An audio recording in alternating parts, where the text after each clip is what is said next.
உட்காருங்க. இல்ல பரவாயில்ல. ஏதோ வர சொன்னீங்கன்னு சொன்னாங்க. அது இல்ல, பம்பாயில மாணிக்கம் எனக்கு ஒரு பழைய ஃப்ரெண்ட் இருந்தாரு. அவரா இருக்குமோன்னு வர சொன்னேன். எவ்வளவு வருஷமா ஆட்டோ ஓட்டுறீங்க? நான் 4 வருஷமா ஓட்டுறேன்.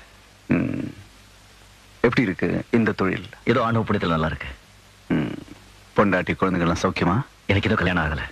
ஓஹோ, இந்த பேப்பர்ல ஒரு கையெழுத்து போடுங்க. நீங்க போலாம். ரொம்ப நன்றி சார்.